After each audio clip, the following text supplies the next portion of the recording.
주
2016년도 산대 문학에 참여하시면서 시를 발표하셨습니다. 현재 대전 과학기술대학교 임상평가관 교수로 계십니다. 2019년도에 제12 오장학 문학상을 수상하셨어요. 2013년도에 시집 절창을 발간하셨고요. 16년도에는 시집 만개, 18년도에는 시집 웃을 필당, 21년도에는 여우, 24년도 바로 얼마 전에 7월에 동백을 발간하셨습니다. 저희 육본상 선생님을 앞으로 모시겠습니다.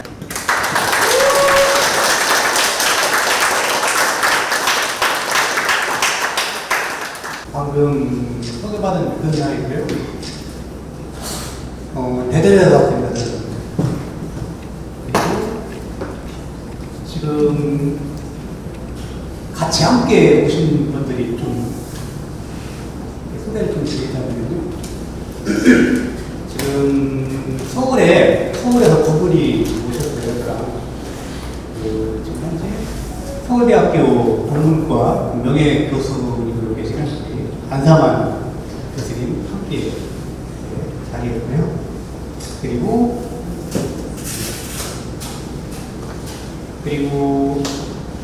현재 손철판가 대표님으로 계시고, 그리고 현재 문학평론가 여기 이무기 현에 가시고,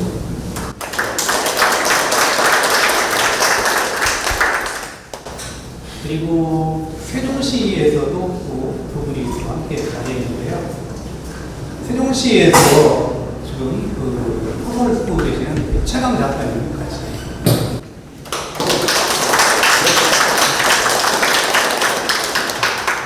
그리고 세종시에서 문화기획자 그런 걸 담당을 하고 있는 우리 이승환 선생님 같이.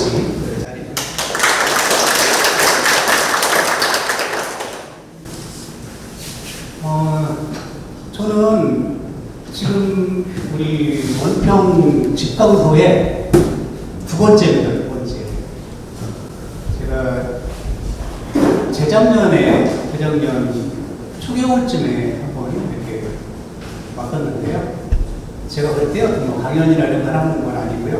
우리 여기 이무기 문학평론가 유형 문예론에 대한 강연이 있어가지고 함께 자리를 했었는데요. 저도 원평 집강소에 대해서는 잘 몰랐었어요. 집강소가 뭔지도 잘 몰랐었어요. 집강소가 뭐냐는 생각을 했었거든요. 그런데 이제 그 이후에 이제 제가 좀 찾아보고 이렇게 보니까 집강소가 어마어마한 곳이더라고요.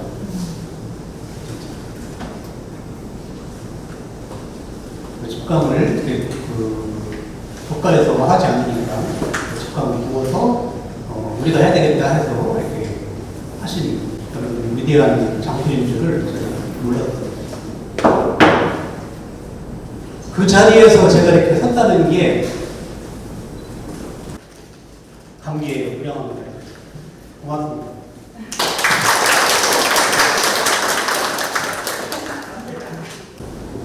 저희가 선생님께 오늘 궁금하신 점, 또 미리 동백을 접하고 오신 선생님들께서는 이런 내용이 궁금했다 하시는 분들은 언제든지 같이 대화를 넘어가실 수 있으세요. 그런데 저희 앞에 지금 시방송가 유튜브에 그 오디오북을 운영하고 계시는 조영신 선생님이 와 계시거든요. 아직 우리 동백을 접하지 못하고 오신 분들도 계세요. 그래서 먼저 우리 조영신 선생님의 동백의 표제시, 이번 시집의 표제시 동백을 들어보면 좀 같이 느껴볼 수 있지 않을까 그런 생각을 합니다.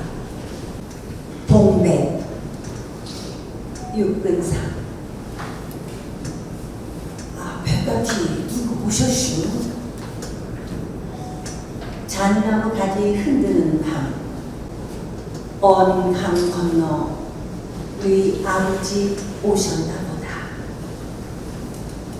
흩날리는 눈발 바라보며 흐릿한 전등불 바라보며 엄니는 타개진 바짓가랭이 꿰매며 혼자 가르시다. 틀니 떼어놓았는지 뜯어낸 실밥 오물오물 머리에 얹고 방문 열어 먼 데서 오시는 눈발 바라보다 덜그럭거리는 정진눈 바라보다 동백은 칼바람 부는 밤 새끼를 낳았구나. 울타리 벌겋게 핏덩이 나누었구나. 아이고 참으다 참여. 쓰다듬어 바라보는 대청마루에 눈발도 잠시 쉬어간다. 동담티 넘어가는 동짓날밤 마른 눈 흩날린다. 이 고개 넘으면 북의 식솔들 두고 내려와 홀로 지내는 노인 산가지. 신세가 나와 같아서 산오리 몇 마리랑 손꼽아 기다리며 산다지. 북청 얘기만 나와도 눈 반짝거려. 이런 밤 우리 어머니는 국수를 밀었으라고. 눈길 밟으며 또 오신 동치미 국물에 국수 말아 끌어올리면 오만이 찬주름 같은 밤이 자글자글 깊어갔으라. 오만이 우리 오만이 영영 오지 않는 아바이만 불렀더라오. 백같이 누가 오셨소? 마른 눈 흩날리는 밤 누가 오신 듯 개가 짖는다. 아버지 오셨다 간 듯 휘어지는 동백 가지 컹컹 짖는다.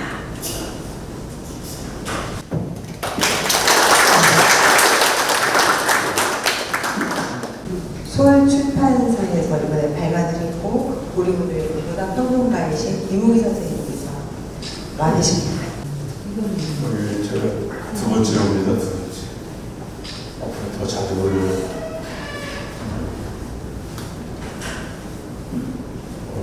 이권상 씨하고 저하고의 인연은 한 40년 정도 됐습니다. 네. 그래서 시를 쓰는 이권상 시인이 시를 쓰는 그 세월 동안 제가 옆에 있었죠. 그래서 제가 이번 시집에서 이렇게 보면은 어머니 얘기가 많이 나오죠. 그 표지자 공백교 어머님이 혼잣말처럼 네 아버지 오셨는 그런. 제가 이제 권상 씨의 지난 40년 얘기를 재밌는 얘기도 많고 그러는데 그런 얘기 하려는 게 아니고 같이 충청도 사람이니까 저는 대전 공주 대전 근교 대청 때문에 저예요.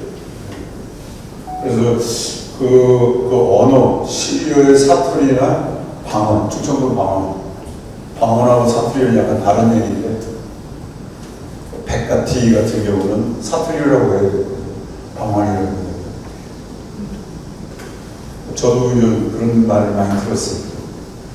백가티 누가 얻는.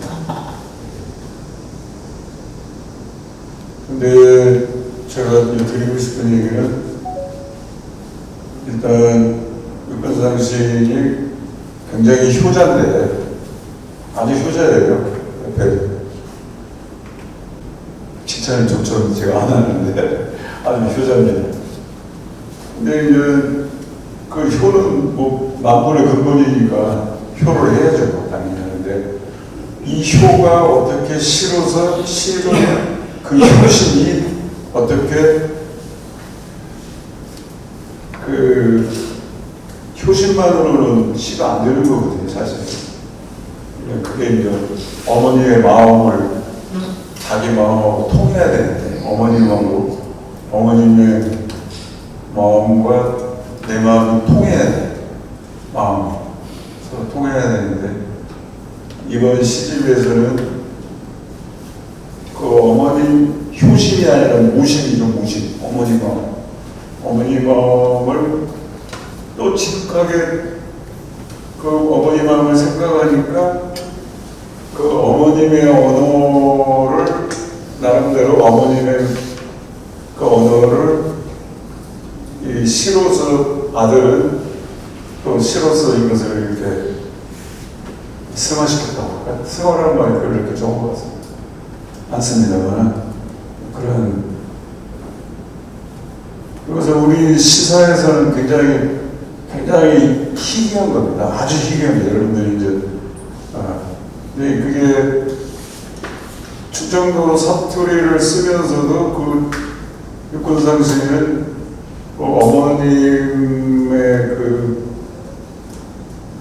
어머님하고 그 모자지간이 뭐 다 그렇게 가깝죠. 저도 우리 어머님하고 아주 속을 많이 썩여드렸지만 아주 가까웠죠. 그 마음속에서 그 언어를 어머님의 마음을 통해서 이렇게 훌륭한 시를 써냈다는 것 하고, 또 하나는 그 한국 문학사에서 보기 드문 어떤 세계를 이렇게 일구은 거죠. 일구어낸 거죠. 그런 의미에서 굉장히 드물고, 대부분 시를 쓰는 사람들은 되게 어떤 시에 대한 어떤 고정관념이 되게 머릿속에 있어요. 그러니까 어떤 중고등학교, 대학교 때 배운 시는 대강 이런 것과 뭐다, 뭐 누구 좋아하는 시인들 되게 이제 있죠. 그런데 그런 것하고는 무관하게 자기의 그 고유한 자기 독자적인 그것을 이번 시집에서 딱 보여주고 있다. 저는 그렇게 평가를 하고 있거든요. 근데 이게 이제 첫째는 그거고, 두 번째는 그렇다면 이게 뭐 어떤 의미가 있을까? 미래, 지금 현실적으로는 이게 이제 사람들이 이것을 잘 이렇게 방금 전에 말씀드린 이런 육군상신이 어머님의 언어, 우리는 모국어라는 말은 많이 들어보시죠. 모국어. 근데 모국어가 아니라 모예요. 어머니 모자. 그 모국어에 모두 그거지만 이 경우는 모어라고 해요. 그 어머님 언어라고. 그러니까 이게 어떤 태초의 언어 같은 거죠. 그게 그냥 사투리죠. 사투리는 자연 언어니까. 우리가 표준어는 어떤 인공적인 언어인데, 이 사투리는 방언이라는 것은 기본적으로 학술적으로도 자연 언어로 이렇게 자연어라고 하거든요. 자연어를 자기의 독자적인 어떤 시적인 걸로 딱 구축을 한 거죠. 이건 어떤 의미를 갖냐면은, 저희 예를 들어서 나이 드신 분들, 지금은 뭐 이제 다들 초등학교 나오신 분들은 뭐, 우리 어머님은 초등학교 나오셨지만 요즘에는 뭐 학력들이 다 높아져서 초등학교 나오셔가지고 시를 쓰는 분들은 아주 드물죠. 그렇지만은 육군상 시인의 시로 말미암아 이번 시를 딱 보여주는 거는 말미암아서 저마다 어떤 시가 어떤 동떨어져 있는 어떤 무슨 우리가 뭐 서양에서나 이런 거 시가 이런 것이다 라고 하는 게 그런 것은 따로 없다. 시 쓰는 게 무슨 뭐 따로 어떤 뭔가가 따로 모범적인 게 있는 건 아니다 이거죠. 그것을 딱 보여준 거고. 그렇기 때문에 굉장히 큰 의미가 있는 거죠. 첫 번째 거고. 두 번째는 요것만 말씀드리는 이게 사실은 여기 우리 내가 아주 친애하는 강주영 선생님 좀 전에 아침 막걸리 한잔하면서 얘기한 것이 동학 저랑 똑같이 생각이 같아요. 동학 농민 전쟁 여기 뭐 구미란 여기 전투도 유명하고 제 고향이 묵음티 제가 이제 2인인데 공주에서 2인 넘어가는 공주에서 2인 넘어가는 묵음티가 있는데 뭐 곳곳에 많은 전적지가 있는데 사실은 수훈 선생이 1860년 적어도 1860년 정확히 얘기하면 득도를 하시고 1년 후에 1861년에 이제 포교를 열심히 하시는데 그 이후에 지금까지 1861년부터 뭐 대강 한다면 거의 한 100몇십 년이 되지 않습니까? 180, 70년? 뭐 아무튼 사실은 거기에 탄압을 받고 하는 동안의 전체가 우리나라 근대사라는 거 있죠. 근대사라고 하죠. 뭐 근세사라는 표현도 있지만 약간 뭐 그런 얘기를 좀 할 건 아니고 우리나라 근대사에서 이게 굉장히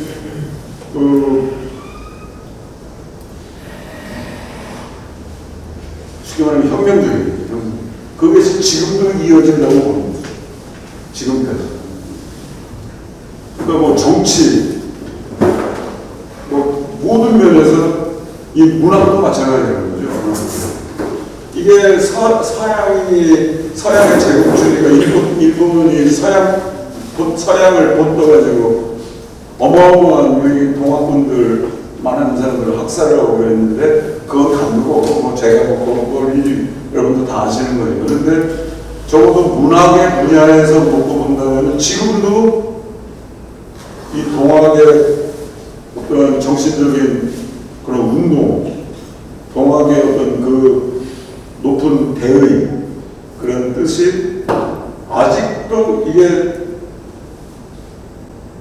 모든 것이 제한되어 있는 역사가 흘러왔는데 과연 어떤 게 그렇다면 시나 소설이나 우리가 평론이나 뭐 음악이나 이게 뭐냐 이거예요. 과연 무엇이 우리 수훈 선생이 1860년 음력 4월 5일날 뭔가 크게 깨달으셔가지고 그리고 나서 1년 후부터는 포교가 시작되는 걸로 제가 그렇게 알고 있는데 그 이후로 탄압을 받고 있는 순도하시고 쭉 이어지는 그 역사라는 것은 아직도 진행 중이라는 것이죠. 그런 맥락에서 본다면 육군상 시인의 이번 시집이 가지고 있는 의의는 보면 볼수록 생각하면 생각할수록 우리가 우리 세종대왕이 언어를 우리 한글을 창제하고 나서 이게 사실은 뭐 그 언어와 모든 그 역사 속에서 가지고 있는 의미는 참으로 크다. 그런 말씀을 드리고 원래 줄이도록 하겠습니다.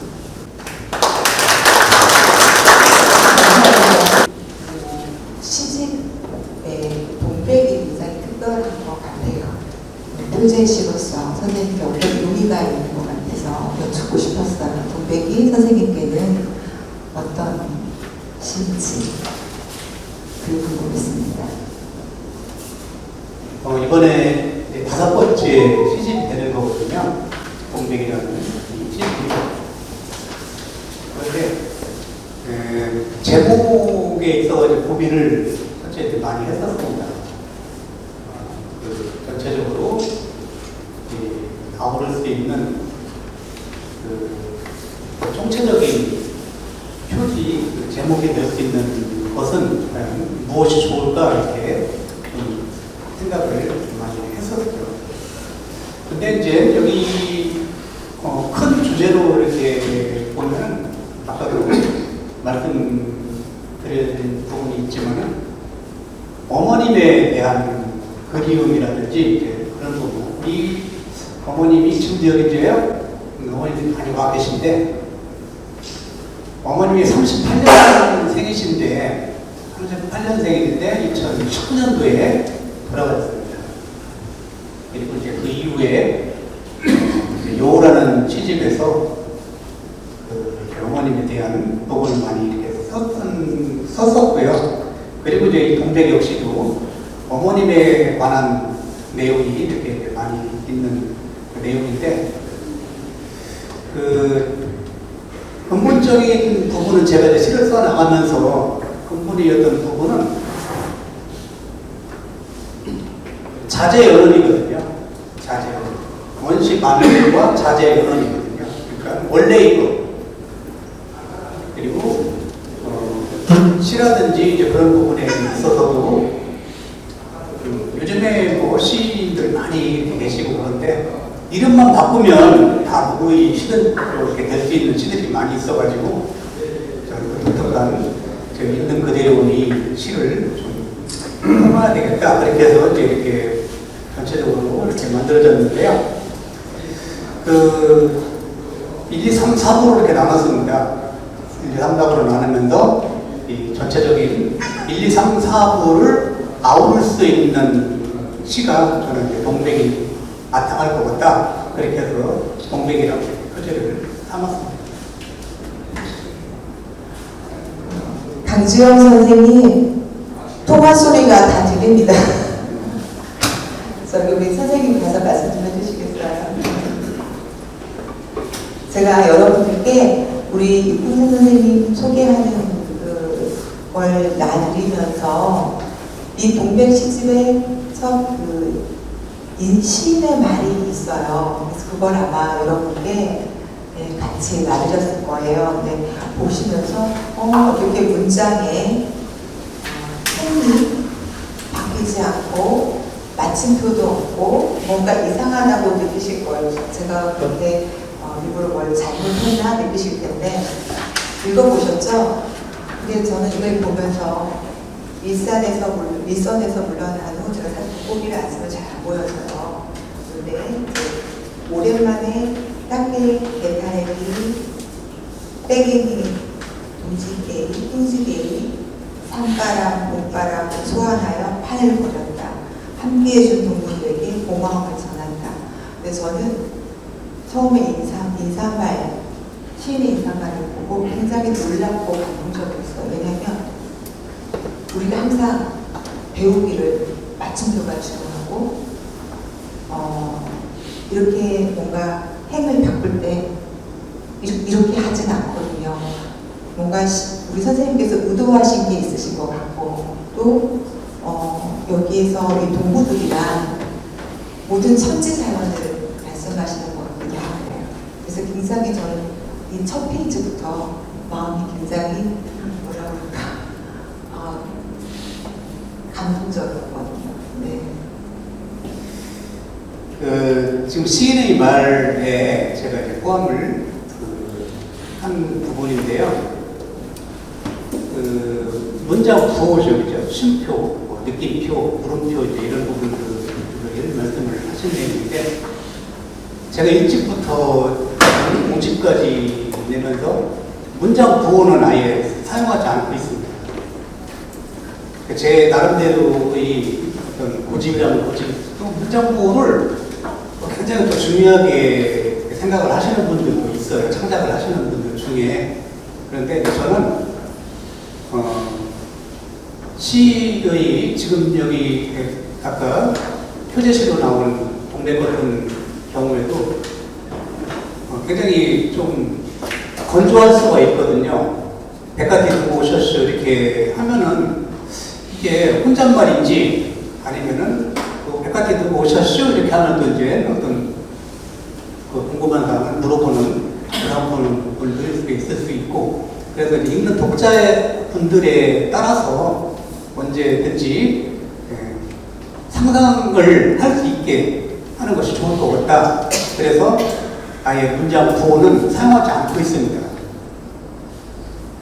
그리고 지금 땅개, 개털애기, 똥찌개, 산바람, 물바람 뭐 이렇게 이제 표현한 부분들에 있어서는 지금 말씀드리는 부분은 제가 시를 쓸 때 지금까지 항상 시를 쓸 때 뭐부터 쓰냐면요, 지기금지 원희대강 시천주 조화정 영세의 불망 만사지, 일단 써놓고 시작을 합니다. 항상. 그러면은 하나하나 주문이잖아요. 주문 21자인데 쓸 때마다 마음이 안정이 되고, 그리고 막혔을 때에도 시를 쓸 때 이렇게 막힌 부분이라든지 이제 그런 때에도 모르겠어요. 이게 제 어떤 느낌인지는 모르겠는데 어디선가 저 주는 것 같아요. 언어를 주는 거고, 그래서 그렇게 아주 답답하고 잘 풀리지 않고 그럴 때 한번 써보고 그렇게 한 다음에 그 부분이 참 저를 마음을 좀 안정시키고 있는 것 같다. 그렇게 해서 주문 21자를 일단 써놓고, 그리고 잘 안 될 때, 무료할 때도 일단 씁니다. 무료할 때도 쓰고 그렇게 하는데, 이제 그 부분에서 지금 여기 말씀드리려고 하는 것은 원래의 것을 저는 찾으려고 노력을 하는 거거든요. 그래서 지금 뭐 땅개, 개털애기, 똥찌개 이런 부분 다 별명으로 아마 들으셨을 거예요. 별명이거든요. 친구들이 별명들을 이렇게 표현하는 부분에 있어서는 저는 지금 뭐 특별한 사람이 시를 쓰는 것도 아니고 모두가 다 시인이고, 그리고 우리 사용하는 모든 언어가 전부 다 저는 시라고 생각을 하거든요. 그래서 제가 주변 분들의 이야기를 굉장히 경청을 잘 하는 편입니다. 그리고 그 말씀하시는 내용을 저는 옮겨 적는 것 뿐이지 제가 창작을 한다고 생각을 안 하고 있거든요. 그래서 실질적으로 우리 모두가 다 시인일 수가 있다. 다 시인일 수가 있는데 표현을 않고 적어내지를 않으니까 이렇게 일반 읽고 이제 독자로 이렇게 남으면서 크게 생각하고 있습니다. 예. 저는 사실 선생님하고 페이스북 친구거든요. 근데 선생님께서 페이스북에 올릴 때는 순전한 충청도 사투리를 하세요. 그래서 처음 읽는 건 아니지만 작년에도 배웠지만 평상시에 사투리 하세요, 선생님? 지역 말을 하시나요? 지역말에 친구들하고 있을 때는 이제 많이 하는데요. 그리고 이제 하는 일이 학생들하고 같이 이렇게 어우러지는 일이다 보니까 잘 못 알아듣더라고요. 제가 충청도 이야기에서 충청도 톤으로 이야기를 하고 충청도 말을 사용을 하고 그러면 이제 다른 지역에서 온 학생들도 많이 있고 그래가지고 되도록이면은 알아들을 수 있는 이야기로 톤도 그렇게 하고 하다 보니까 평상시에는 지금처럼 이렇게 말씀을 하고요. 친구들과 있을 때에는 동네 이야기를 합니다. 선생님 기억력이 굉장히 좋으신 거죠. 왜냐하면 저도 이제 50대 중반인데 어렸을 때의 이야기들이 다 기억으로 사라지고 있거든요.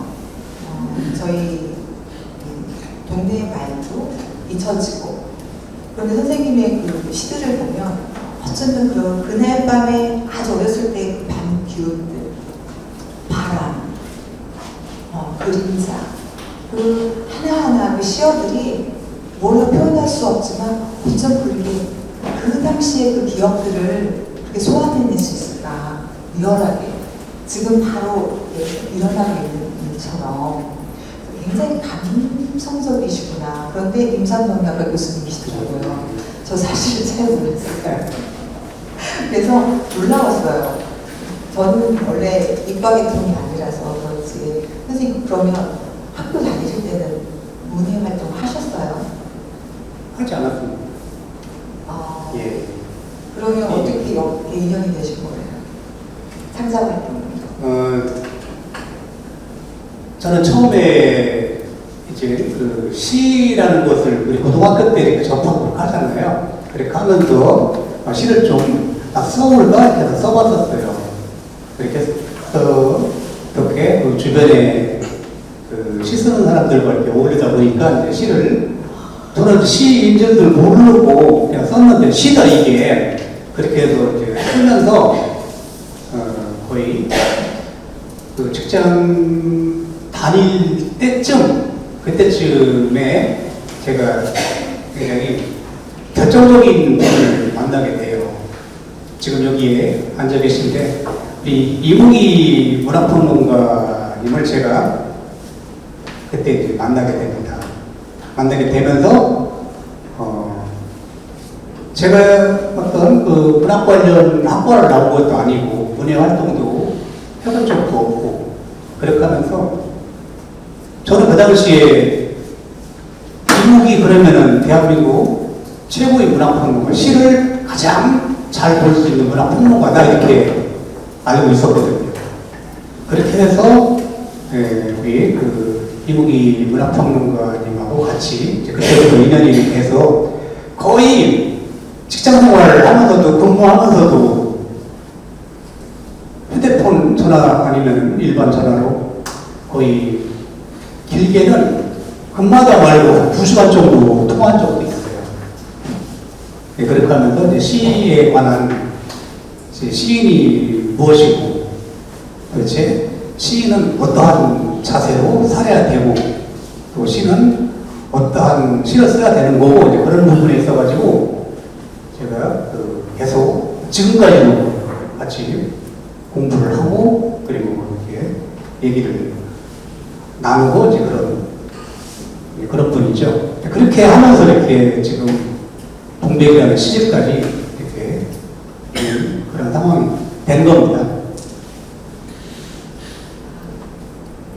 작년에 선생님께서 여기 다녀가셨잖아요. 아까 이제 인사 말씀도 해주셨는데 뭔가 더 하실 말씀 있으실 것 같은데 사실 이곳 원평집 강소를 10월에 오셨었고 또 동학인문의 이름 없는 무덤이 있는 이곳 국민관을 다녀가셨어요.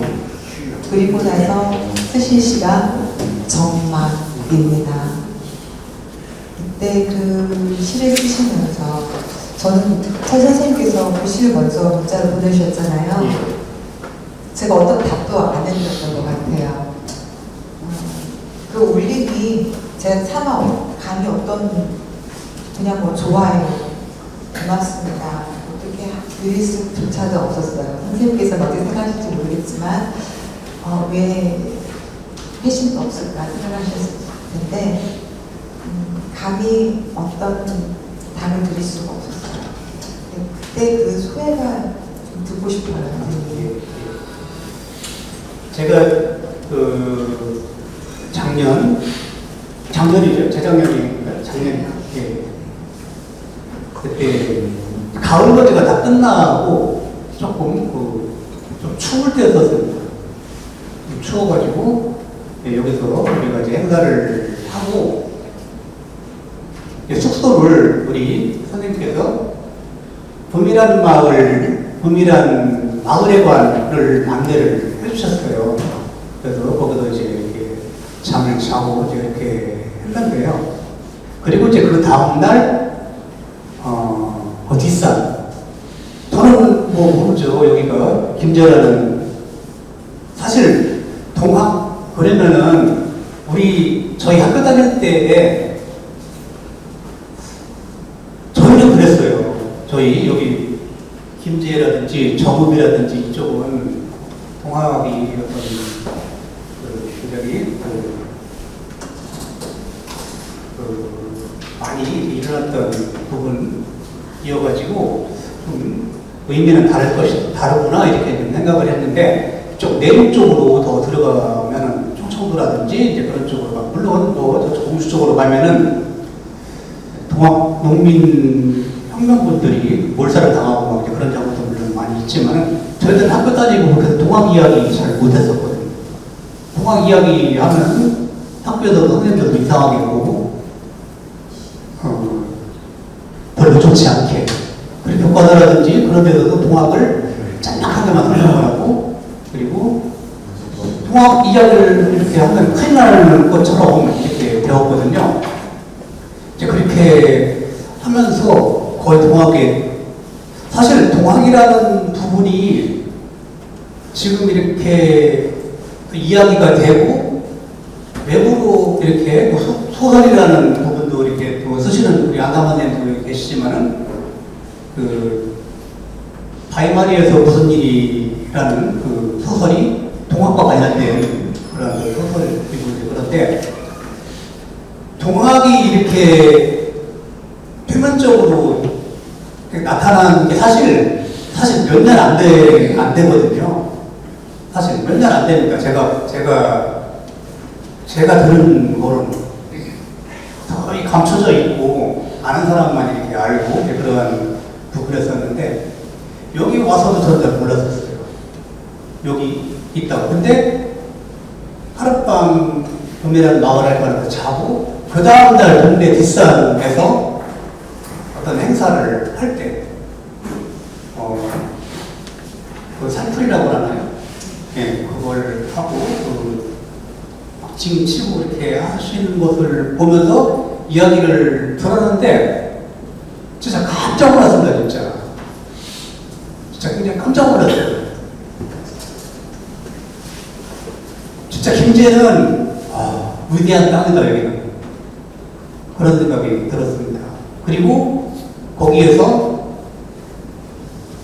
이게 제가 제대로 알고 있는지는 모르겠는데 그 동네 뒷산 부분이 봉분이 없어요. 봉분이 없이 이렇게 뒷산인데 전부 무덤이라는 거예요. 그게 그 산, 눈에 보이는 산 모두가 전체가 다 무덤이다. 그리고 37만 명 정도가 희생되셨다. 이렇게 이제 이야기를 제가 이렇게 듣고 그렇게 썼었는데요. 그렇게 하고 이제 끝나고 이제 저는 여기에서 저도 이제 승용차를 가지고 와서 대덕까지 가는데 여기서 출발을 해서 가는데 집에를 못 가겠더라고요. 집에 고속도로를 탔는데 집에를 가지를 못하겠어요. 그래가지고 가면서 들어가자마자 조금 지나니까 첫 번째 휴게소 이름은 무엇인지는 모르겠어요. 휴게소가 하나 나오더라고요. 거기 들어가서 커피 마시면서 한참 있었습니다. 그리고 휴대폰에다 썼어요. 휴대폰에다 단숨에 쓴 게 지금 여기에 있는 정막이거든요. 그 자리에 제가 여기에 지금 오늘 여기에 지금 이렇게 선생님과 이렇게 대화를 나눈다는 게 저는 막 벅차는 거예요. 가슴이 벅차는 거예요. 이 땅에서 이 위대한 땅에서 제가 이렇게 말씀을 드릴 수 있는 그런 상황이 제가 너무 막 벅차오르는 거예요.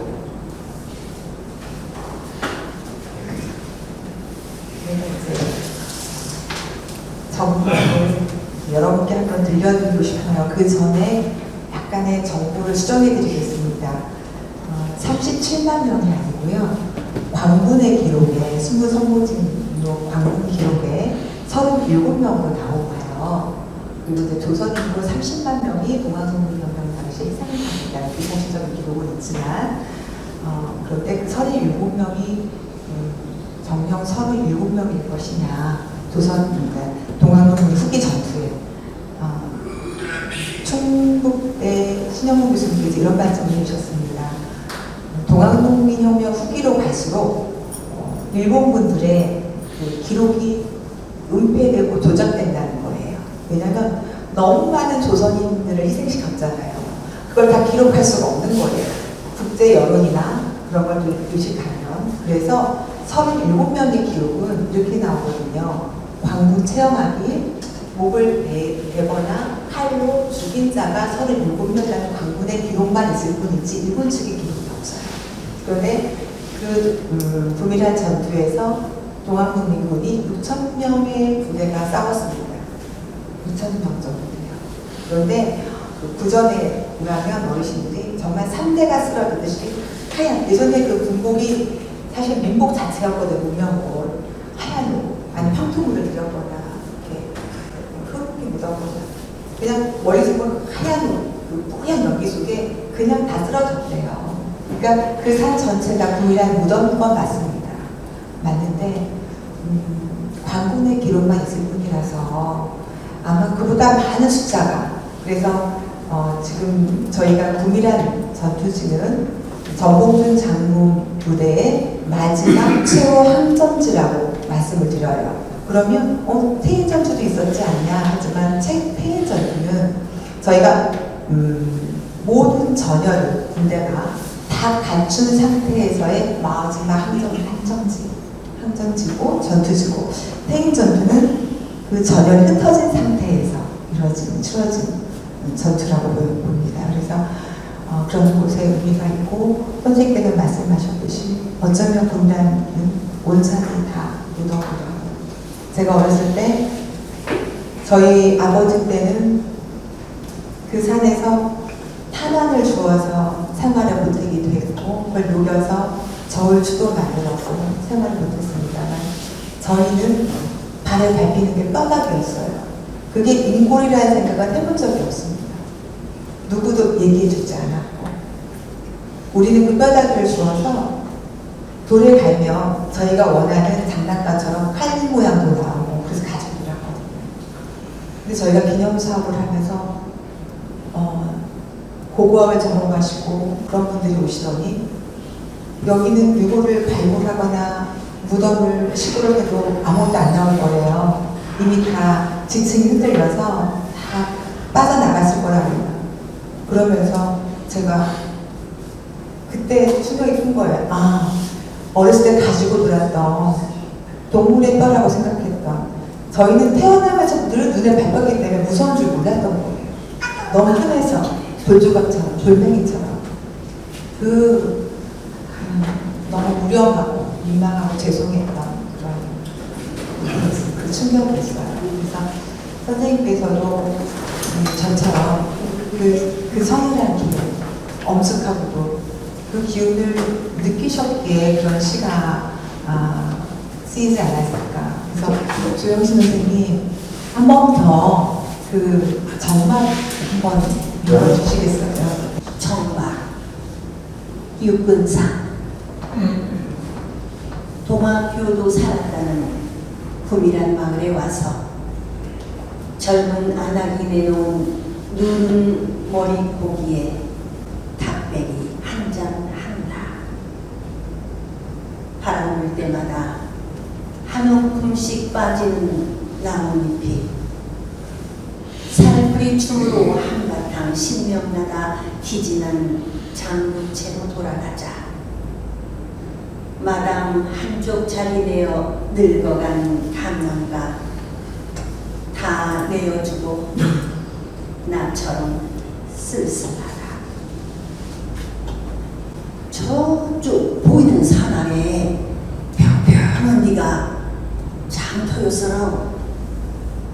지금이야 강아지 불만 꺼져 부신이 놀다간 자리 같지만 녹지하게 내놓는 피순대만만큼은 그만이었지라.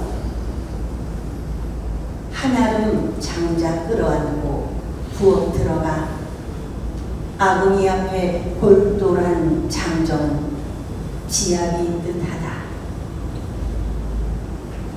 방앗간역 동록계가 내어준 허름한 집 수리하여 길손들 재워 보낸다는 노파가 시퍼렇게 익은 무 끌어안고 들어와 아유 썩을 놈들, 여기 천지가 동학군 시체로 하겠다나 뛰어.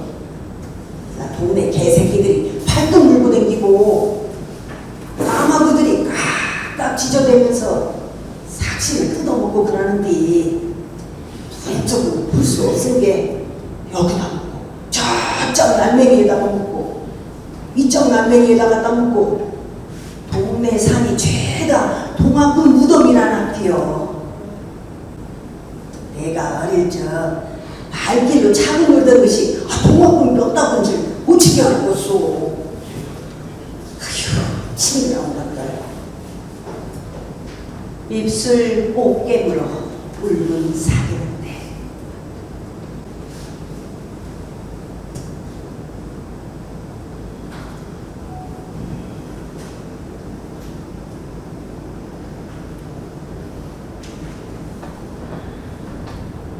가을거지 끝난 들판이 북적하니 어우러지다.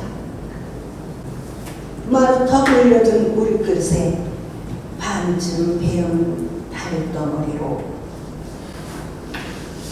넘칠 듯 말듯 적막하다.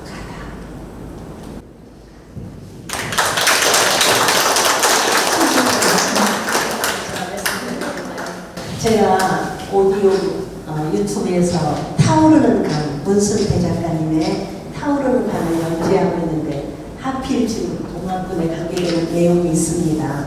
거기에 집강소도 나오고 다 나오는데 이 시에서 이렇게까지 나온 것이 없었어요. 저는 국민한대님에게 정말 항의하고 싶습니다.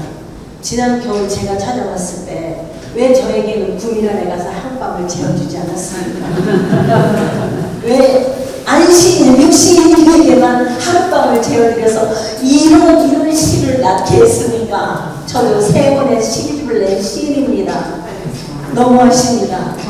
그 동학군에서 제가 가장 여기에서 힘들었던 건 뭐였냐면 동학군을 토벌하기 위해서 일본군들은 자기네들의 인력이 부족하니까 주민과 주민을 다 서로 연계해서 서로 신고해서 잡아내게 했더라고요. 그래서 동학군에서 항복 한 사람만 살게 해주고 송자를 해주고 심지어는 그 동학군을 잡은 사람들에게 우리 김제평야, 만경평야, 제가 만경 출신이거든요. 거기에 신장로가 있었어요. 어렸을 때 뭣도 모르고 열심히 뛰어다녔어요. 신장로에. 그 신장로를 만드는데 바로 동학군들을 잡아서 만들었다고 하더라고요. 제가 여수에서 근무를 하고 있는데 여수에 가면 여기 있는 많은 것들을 갖다가 목포 여수로 해서 일본으로 그 곡식을 실어나가지 않았습니까? 그때 당시에 우리 사람들을 손으로 곡괭이로 불을 하게 해서 있었던 말의 터널이 지금도 있거든요. 정말 많은 사람이 죽어나갔다고 합니다. 그 부분을 제가 지금 다 낭독을 하고 있는데 이 시에서처럼 이걸 가지고 놀았다. 사방천지가 뼈다구였다는 이야기는 하나도 없었는데 이 시를 읽고 제가 너무 울컥해서 그만 정중하지 못하게 울먹거리고 말았습니다. 시인이 용서를 드립니다. 선생님 정말 감사해요. 왜냐면 저희가 기념 사업을 한 지 17년입니다. 그런데 많은 소설가도 다녀가시고 글을 쓰시는 분들도 다녀가시고 시인들도 다녀가셔요. 항상 제가 주문을 하죠. 시를 좀 써주세요. 우리란 애들에서 그날 기억하세요? 제가 우리란 시 한번 써주세요. 기억하셨어요? 이렇게 약속을 지키려고 쓰신 건 아니셔요. 그런데 이렇게 구미란이 주제가 되어서 엮이시는 처음입니다. 그래서 감사합니다. 박수 한번.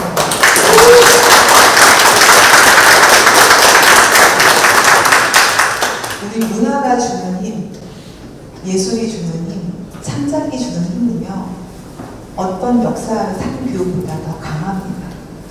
그래서 저희가 이런 공간이 필요했던 거예요. 자기 시골에 어떤 북콘서트를 하고 인문학 강의를 하고 음악회를 하는 거가 저희가 막걸리도 드리고 하지만 그냥 그런 호취에 즐기자고 하는 거 아닌 거 다 아시잖아요. 이런 이 문학 콘서트를 하기 위해서 아침부터 한 며칠 전부터 저희 봉사자 언니들이 음식을 장만했고 많은 분들이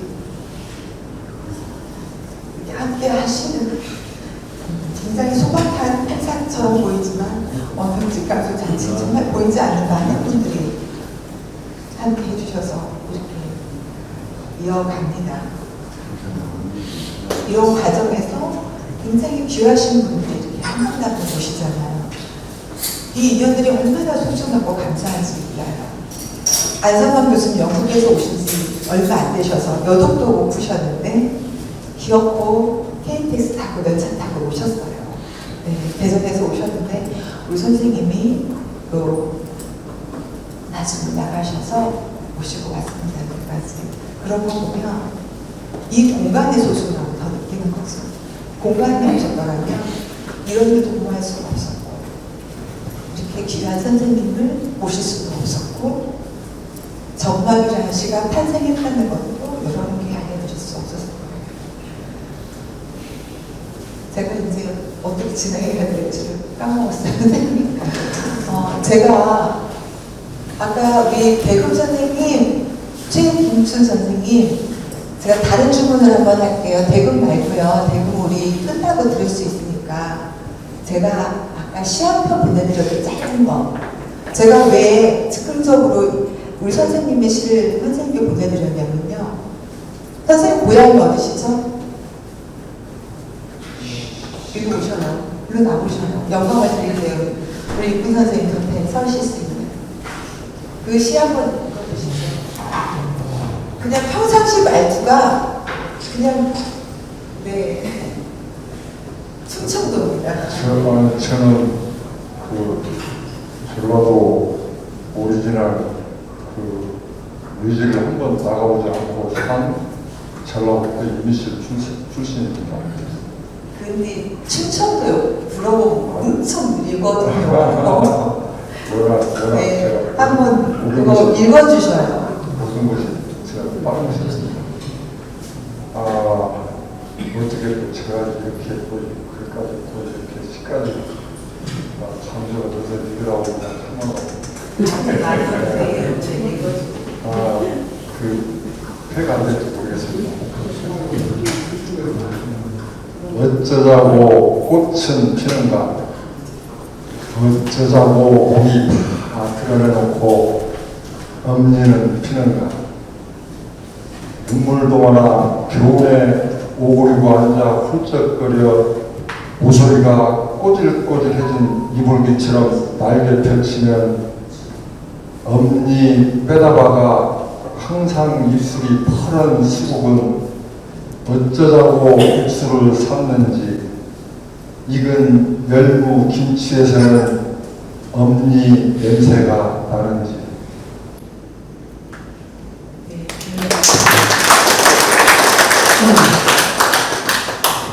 어떻게 보면 우리가 다 느끼는 거잖아요. 열무김치. 예전에 우리 그 삶의 냉장고 없던 시절에 네, 통에 넣어서 그 지금처럼 이렇게 시큼하게 입으면 더운 날에 그 생바가 그 물바위처럼 기어 올려가지고 김치 꺼내 먹던 그런 열무김치가 저 가끔 생각이 나거든요. 저 어머니가 살아 계신데도 그래요. 2019년도에 어머니 돌아가셨다고 하시잖아요, 선생님은. 근데 아까 선생님께서 시를 창작하시는 게 아니라 그냥 그렇게 쓰신다고 하셨거든요. 이 시가 저는 굉장히 짧은데도 열무김치에서 엄마 냄새가 나는 그 표현이 무슨 말씀 듣고 싶어요. 어떤 분이셨어요? 선생님께는 어머님이 원천이신 것 같아요. 시. 제가 총각 육시가 좀 희귀성일 거예요 아마. 여기 이 김제에서 아마 육시가 별로 없을 겁니다. 근데 이제 육시가 좀 대전 쪽으로 가면은 좀 제법 있습니다. 왜 그러냐면은 육시 본이 바로 옥천이거든요. 그 옥천이고 단일본이에요.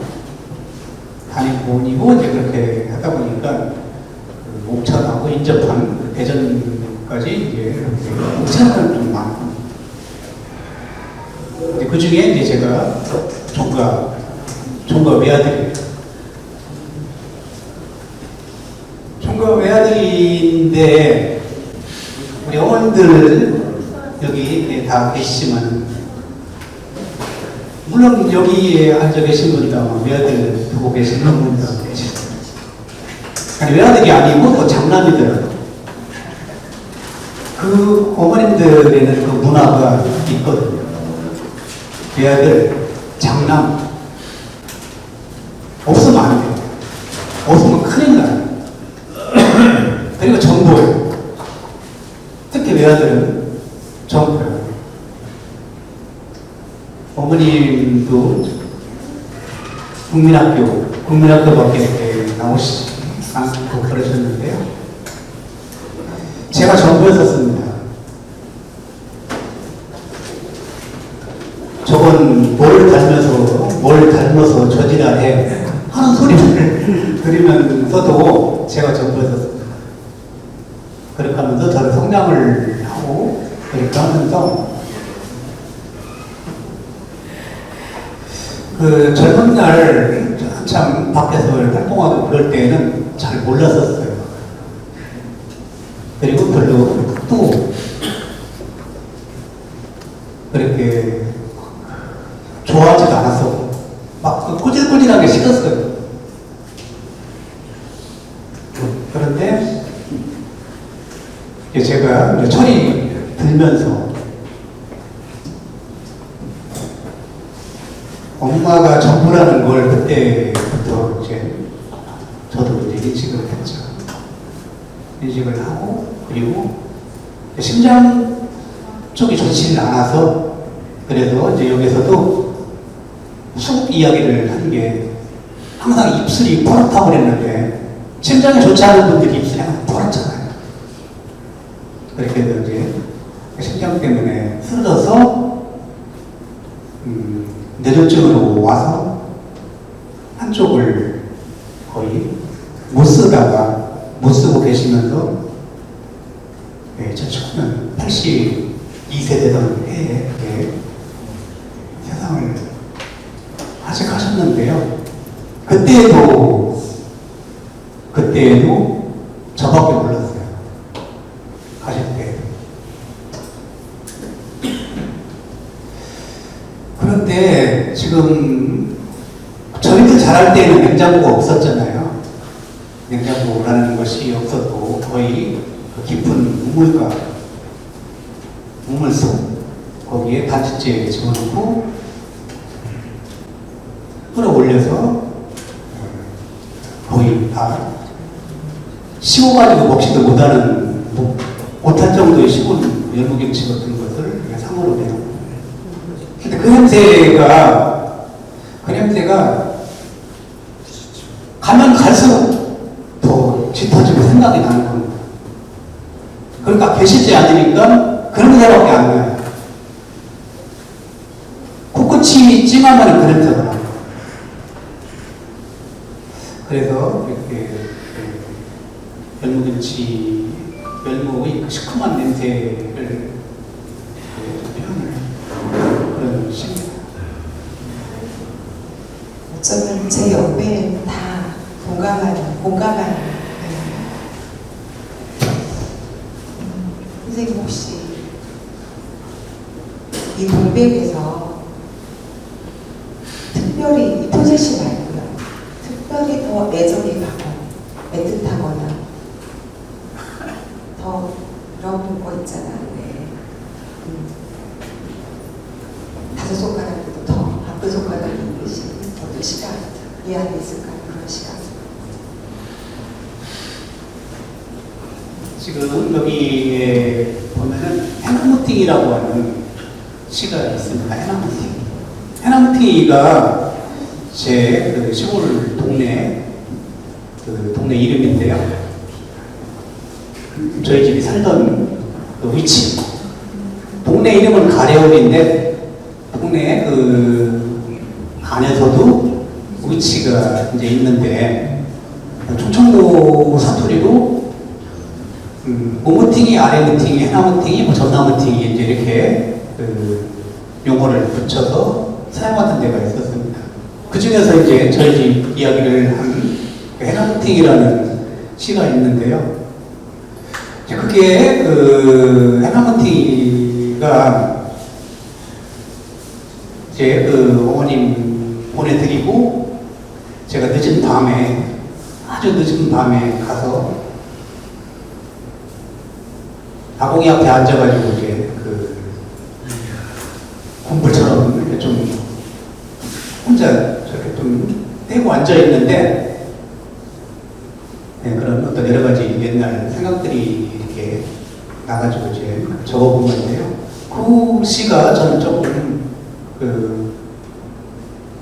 제 나름대로 의미가 있는 그런 시입니다. 선생님, 이 시에서는 어머님이 새벽에 잠들어 나오셨다가 아들을 발견하는 거잖아요. 예. 굉장히 뭔가 시국 관련해서 하셨었어요. 그때 저희들은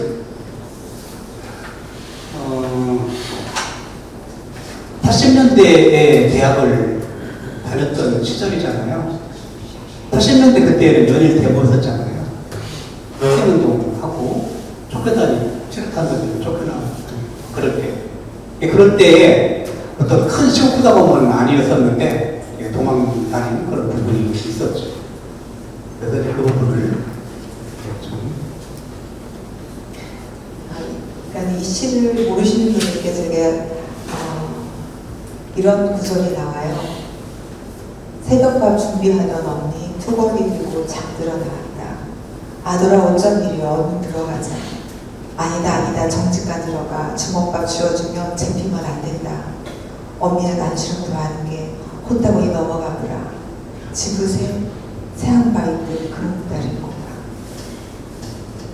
그러니까 참 어떻게 보면 선생님 시를 읽으면서 어느 한 페이지도 가슴 아프지 않은 시가 없어요. 근데 사실 다 아름답거든요. 그 표현들이 굉장히 슬픈데 그걸 다 표현을 하시는데 굉장히 슬픈데 아름다워요. 그게 물론 시라는 힘이겠지만 보통은 우리가 시를 아름답게 쓰려고 하잖아요. 근데 선생님은 어떻게 보면 선생님 가문의 개인적인 치부까지 다 드러내는 것 같다는 느낌을 받아요. 여우를 봤을 때도. 저는 여우를 늦게 접했습니다. 재작년인가요? 11월에 3박 4일 피난을 갔어요. 제주도로. 잠을 못 자고 일을 했던 차에 이웃 언니들하고 공사자원들하고 제주도를 갔는데 제가 들고 간 책이 여우로시더라 시집이. 언니들은 한라산 정상을 정복하러 올라가는데 저는 방바닥을 붙잡고 쉬고 있었어요. 근데 그러다 혼자 바닷가에 나가고 아마 펑펑 울었던 것 같아요. 여우를 듣다가 너무 선생님이 얄밉더라고요. 너무 아름다워서 그 시를 놓을 수가 없는 거예요. 근데 너무 슬퍼요. 너무 잔인하게 슬퍼요. 근데 참 읽고 싶어. 뭐 견뎌두고 싶어. 이제 이게 해묵장도 그래요. 사실 아픈 가운데 언어들이 주는 시어들이 어쩜 이렇게 어느 분이 그러시더라고요. 김용 선생님 어떻게 이렇게 표현할 수가 있을까? 시어 이런 표현이 나왔을까? 시어가 저도 그런 생각이 들어요. 그래서 선생님은 일부러 참작하지 않는다고 하는데 시를 쓰고 싶어하는 저는 절망적이에요. 네, 선생님의 시를 보면 이렇게 시를 쓸 수가 없을 것 같은 거예요. 그런데 이 시에 백무산 선생님, 시인 백무산 선생님이 이런 말씀을 남기셨어요. 길어서 다 읽어드릴 수는 없지만 오직 땅만 보고 살아온 사람들 삶의 절박함과 묘안의 가슴 저리게 만들다가도 토손말의 능청스러운 입담에 배를 잡게 만들기도 했다. 하지만 그 시의 질감은 드러나지 않는 데입니다. 시인이 사용하는 언어는 대개 어떤 경계도 없이 번지고 스며들어간다. 해체하고 분리되기를 전의로 삼고 있는 작품 언어 환경에 사람과 꽃짐승 사이에 사람과 모든 자연들 사이에 벽을 허물고 번지고 스며드는 힘은 천지 구물을 잃어버리고 지구적 위기에 처한 우리 시대의 절실한 언어가 아닐까. 그래서 나는 이 시집을 아직 읽지 않는 책을 위한 책꽂이에 꽂아둔 것이다. 백무선 선생님께서 이렇게 글을 남겨주셨습니다. 참 보면 어떤 경계도 없이 스며들어요. 누구나 읽어도 이해가 돼요. 왜냐하면 우리가 어렸을 때부터 들어왔던 언어들이에요. 지난 충청도 사투리인 것 같지만 사실은 저희 김제 사람들도 여수에서 전주 사람들도 다 이해할 수 있는 그런 사투리예요. 참 잃어버렸던 언어, 저희 어렸을 때 기고 찾아가는 느낌이어서 더 좋았어요. 선생님 혹시 해물팽이여도 좋고 선생님께서 정말 우리가 우리 언어로만 지금 선생님 교실에 접했잖아요. 사실은 조영 선생님께 부탁드리기 전에 아주 질펀한 충청도어로 충청도 지역말로 이 시를 읊어주실 분을 찾고 있었어요. 근데 안 찾아져서 선생님 연락을 드렸죠. 근데 결국에는 그렇게 못했는데요. 우리 선생님께서 직접 묵성을 들려주시는 시가 있을까요? 보고 읽어주실까요? 그러고 싶으신 시가 있으시면 즉흥적 부탁드리는 겁니다. 그런데 꼭 그렇게 한번 해보고 싶죠. 네.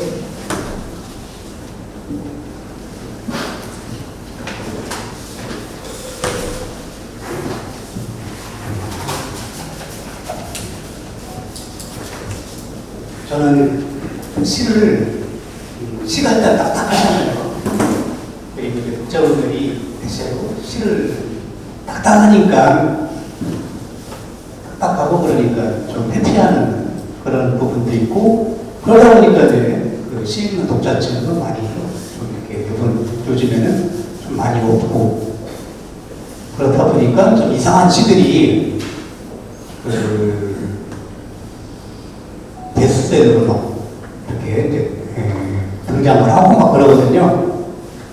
그래서 저는 시가 어떻게 하면은 우리 일반 독자분들하고 같이 쉽게 다가갈 수 있을까 이제 그렇게 생각을 하는 부분을 저는 뭐로 충족을 이렇게 좀 해야 되겠다 했냐면요. 재밌어야 되겠다. 시가 읽고 나서 무릎을 치는 게 아니라 방바닥을 두들길 정도로 재미가 좀 있어야 되겠다 이런 생각을 합니다. 그래서 좀 재미있는 부분을 그리고 지금 이제 읽어보신 여러분 선생님께서 이렇게 읽어보셔서 그걸 느끼셨나 모르겠는데 제가 리듬의 부분이라든지 시 흘러나가는 부분에 있어서는 어떤 뭐 7호조리, 3호조리 그런 거 아니고요. 판소리예요. 판소리 사설. 판소리 사설을 느낌을 받으셨나 모르겠는데 판소리 사설입니다.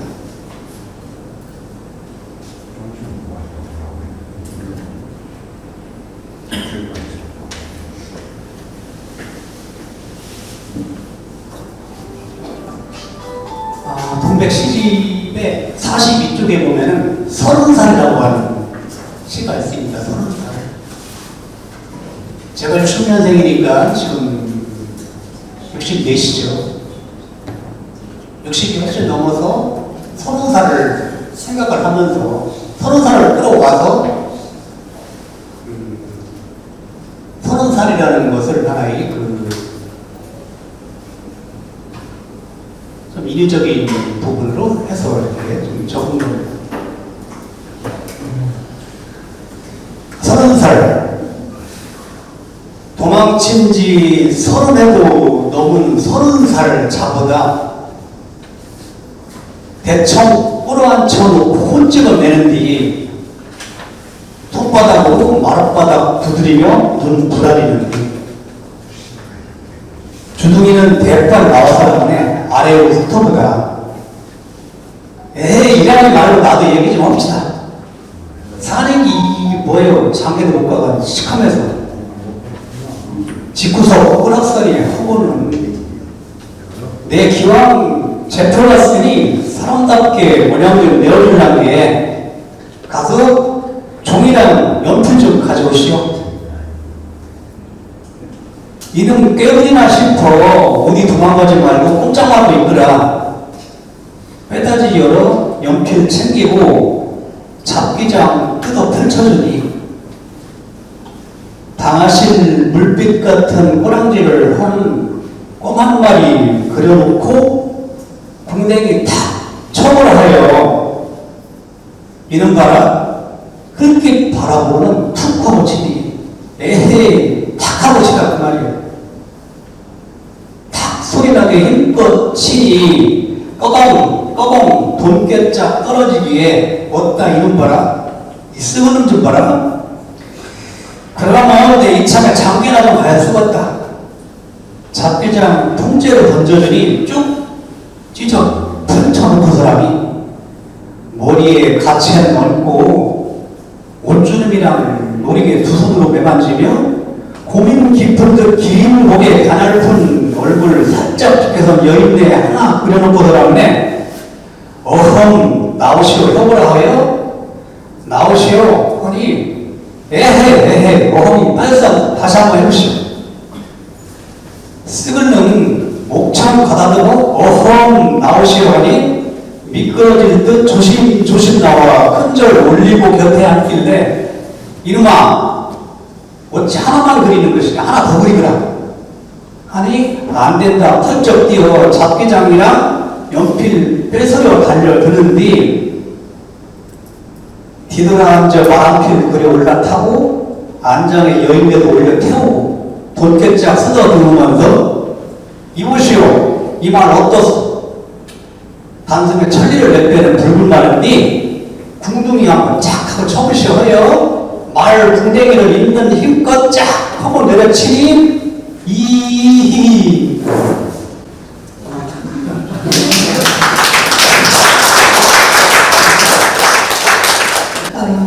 정겹습니다. 사실은 판소리 정말 그 느낌이 와닿습니다. 그래서 우리가 시간이 벌써 6시 반이에요. 오늘 멀리에서 오신 분들도 많고 너무 감사했어요. 지난주 마당극이 지금 200명이 넘게 오셔가지고 엄청 더웠어요. 근데 그게 많이 오셔서 완전 도가니였거든요. 그런데 오늘 정말 딱 좋게 너무 좋아요. 시원하게 오셔서 실내로. 근데 정말 우리에게 좀 아쉽게 마무리가 되어야 또 우리 사인회도 받고 저녁도 드시잖아요. 우리 안상환 교수님. 제가 작년에 여기 와서 많이 배우고 다시 가서 서울 가서 제 조그만 그 집에서 이 동학 공부를 해가면서 그 작품을 하나 작년에 여기 와서 뭐 자극을 받았다고 할까. 그래서 소설을 하나 발표를 했는데 동학에 대해서 제가 뭘 알지도 못하면서 쓴 건데 그 10월에 저를 보고 또 이렇게 오라고 그러셨기 때문에 이 유권상 시인을 제가 한 거는 지금 2, 3년밖에 안 됩니다. 그런데 아까 저 임기 선생은 40년을 알았다는데 저는 2, 3년밖에 안 되는데도 와봐야 될 것 같아요. 그래서 그냥 참가자로 온 것뿐입니다, 사실은. 그리고 또 어떻게 하는 건지 잘 몰라서 한번 보고 10월달에 잘해야 되겠다는 생각에서 왔는데 제가 뭘 쓴 게 있어요. 근데 저는 잊어버렸는데 이걸 뽑아주시네요. 그래서 제가 숙제를 드렸지요. 이걸 한번 읽어보라고 그러시니 이걸 읽는 걸로 그냥 인사해야겠습니다. 읽기 전에 제가 꼭 드리고 싶은 말씀은 여기 원평 직강소에 제가 작년에 왔을 때도 좀 느낀 거지만 부엌에서 일하시는 자원봉사 하시는 분, 그 다음에 알게 모르게 무슨 기여를 하시는 분들, 또 여기 이렇게 와주신 이 다 바쁘신데 이런 문화가 있다는 데 대해서 저는 너무나 감사하고 저의 진심을 다해서 고맙다는 말씀을 드립니다. 제가 뭐 고맙다고 해봤자 별거 아니지만 저희 진심을 다해서 우리나라에 이런 문화가 동학의 전통이죠. 거기서 지금 있는 데서 유권상 시인이 또 발표를 하시고 제가 이게 저 오늘을 위해서 쓴 게 아닌 게 정말 유감입니다. 그렇지만 이 시집에 대해서 쓴 건 틀림없으니까 제가 이걸 읽는 걸로 대신하겠습니다. 유권상 시인의 시들은 읽는 이의 마음을 편안하게 아주 안온하게 만드는 위로를 해주는 마력을 지니고 있었습니다. 저는 그 이유가 무엇일까 하고 자문해 보았는데 첫째는 아마도 그의 시들이 풍기고 있는 구수한 충청도 사투리의 여운 때문이 아닐까 싶습니다. 백같이 누가 오셔슈 그리고 경상도 인간이 충청도 사투리를 좀 못해서 미안한데 백같이 누구 오셔슈는 이번 시집의 표제시 동백에 나오는 말인데 시골의 겨울밤 살인문을 때리고 스쳐 지나가는 바람 소리를 들어본 사람은 이 말의 토속적 문맥을 온몸으로 느낄 수 있을 것입니다. 특히 남편을 일찍이 여인 어머니가 네 아버지 오셨나 보다 하는 어머니의 혼잣말이 얼마나 많은 애틋한 사연들을 숨기면서도 또 드러내고 있겠습니까? 둘째는 유권상 시인의 시들이 우리를 편안하게 만드는 그 이유 중에 둘째는 자주 등장하는 어머니 때문이 아닐까 싶습니다. 어쩌자고 꽃은 피는가, 어쩌자고 목젖 다 드러내놓고 어머니는 피는가. 이 시가 참 기가 막히는데 어머니가 어떻게 피는지 조금 이따가 보면 수국에 대해서 수국을 보고 어머니가 핀다고 그래요. 어머니 빼다 박아 항상 입술이 푸른 수국은 어쩌자고 국수를 삶는지 수국이 갑자기 국수를 왜 삶을까요? 그 어머니가 늘 국수를 삶아 준 것 같습니다. 어머니 빼다 박아 항상 입술이 푸른 수국은 어쩌자고 국수를 삶는지 익은 열무김치에서는 어머니 냄새 나는지 그러니까 갑자기 열무김치 냄새가 어머니 냄새가 나는지 어머니 냄새라는 시죠. 찾아보시죠. 수국이 피니 수국처럼 입술이 푸른 어머니도 피고 수국꽃을 보니 어머니가 국수 삶던 생각도 난다. 익은 열무김치가 조건 반사처럼 생각나고 그리운 어머니 냄새 난다.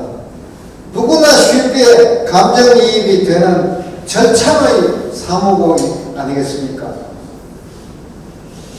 이제 마지막으로 환한 세상이라는 시가 있었는데 제 마음에 제일 드는 시였습니다. 충청도 사투리가 좀 적어서 잘 이해가 됐는지도 모르겠습니다. 환한 세상. 귀가하려 어서 기다리는 뒤 칼바람 녹이는 짜장면 한 그릇이다. 짜장면 한 그릇 시다 이다 이렇게 시가 처음에 나와요. 유리창 너머 아기 어머니 아이랑 짜장면 먹고 있다. 어머니가 한 젓가락 끌어올리면 어머니 입 바라보며 함께 입 벌리고 어머니가 손 받쳐 한 젓가락 물리면 호로록 끌어올린다. 이맘때 어머니 품 깃들어 살며 국수 끌어올리던 옛 일 기억한다. 이 시를 쓰는 사람이 자기 어머니하고 그러니까 길 가다가 짜장면 아기 짜장면 먹이는 엄마를 보고 지금 이맘때 어머니 품 깃들어 살며 국수 끌어올리던 옛 일 기억한다. 아 뜨거워 칭얼거리면 물 한 숟갈 떠먹이던 달챙이 숟가락들 모두 어디 갔나? 달챙이 숟가락을 몰라서 조금 전에 시인한테 물어봤더니 이렇게 숟가락을 냄비나 솥에 있는 밥을 누룽지 끓다가 숟가락에 갈아서 반단 모양 그런 숟가락을 말하는 것 같아요. 달챙이 숟가락들 모두 어디 갔나? 바라보며 손 흔드니 짜장 묻은 입으로 활짝 웃는다. 아기가 어여먹어 고깃짓 하자. 어머니 품 바싹부터 어머니 바라본다. 또 한 가닥 물리자 호로록 끌어올린다. 국수 먹는 걸 끌어올린다라고 참 기가 막힌 그 표현인데 마지막 6자 환한 세상이다. 환한 세상 전문이었습니다. 시가 한 폭의 그림이다. 아니 살갑고 소중한 동영상 한 장면이다. 요즘 동영상이 많이 다니죠. 근데 이 시를 읽으면 그만 동영상이다. 이맘때 어머니 품 깃들어 살며 국수 끌어올리던 옛일을 회상하는 시를 쓰는 그 나는 1인칭은 앞서의 동백이라는 시와 어머니 냄새라는 시의 1인칭과 혼동됩니다. 아니 시는 같은 사람인 게 분명합니다. 온 시집의 모든 시들이 서로 화답하고 보충해서 한 권의 시집으로 완성되어 육근상 시인 특유의 환한 세상을 보여주고 있습니다. 내 고향 영천 출신의 시인, 원래 노동시로 출발했던 유명한 참여 시인 백무사는 이 시집의 뒷표지에다가 글을 쓰는, 아까 읽어주셨죠? 뭐라고 썼는가 하면 나는 이 시집을 아직 읽지 않은 책을 꽂아두는 서가에다가 꽂아두겠다. 이렇게 써놨는데 그 말은 자꾸 읽어보겠다. 아직 읽지 않은 읽은 시는 딴 서가에 꽂는데 읽지 않은 시집을 꽂아놓는 서가에 꽂아놓겠다 라고 쓰고 있는데 은근한 호감을 시인답게 은폐시키고 있는, 숨기고 있는 정말 좋은 말인 것 같습니다. 저도 이 시집을 제 잠자리 머리맡에 두었다가 번답하고 괴로운 하루 일상을 마감하기 직전마다 한 편씩 다시 읽어보고 싶습니다. 감사합니다.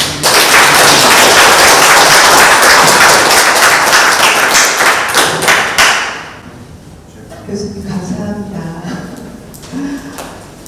배순전이 잠깐 일어나 보셔가지고 네. 두 분이 어제 차들을 가득 따오셨어요.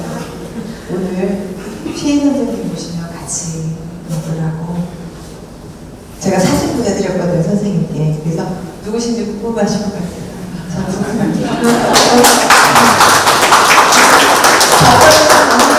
잠깐만 일어나 보셔요. 오늘 막걸리 가져오셨죠? 금방 일어나서 아, 우리 시인 명수건이 어디 가셨대요? 떡도 가져오셨는데, 거기 들어갔나 봐요. 그래서 저희가 이렇게, 한 분 한 분 음식들이 가져와서 밥상에 차려져요. 밥을 못 드릴게요. 다 밥을 부었습니다. 아까 우리, 대본을 안 들으면, 우리 최충군 선생님 뵙기가 힘들어요. 왜냐면 앞으로도 저는 무대에 세울 거거든요, 선생님. 아니, 그거는 선생님 마음대로 되는 게 아니에요. 각본에 있어요. 마지막 장식을 해주셔야 됩니다. 나오셔요. 선생님 배분 마시는 동안 저 고갯마루 언니들 한 번만 더 앵콜 하시게요. 왜냐면 밥상을 찾는 소음이 좀 있으니까 그 평상복 입으셨어도 됩니다. 우산 갈아입으셨어도. 네. 자, 대구 오시지요. 그리고 선생님 바로 안 가세요. 식사하시니까 사인은 천천히 받으셔도 되거든요. 네. 오늘 저녁 준비 이제 상 올릴게요. 꼭 한 분도 가시지 말고 드시고 가세요. 강윤희 선생님 잠깐 일어나 보셔요. 전국에서 오셨는데 우리 무슨 육군 선생님 오신다고 이 바쁜 나중에 또 오셨네요. 반갑습니다. 좀 이따 김영 선생님 갈까요? 네. 선생님을 모셔서 영광이었습니다. 선생님.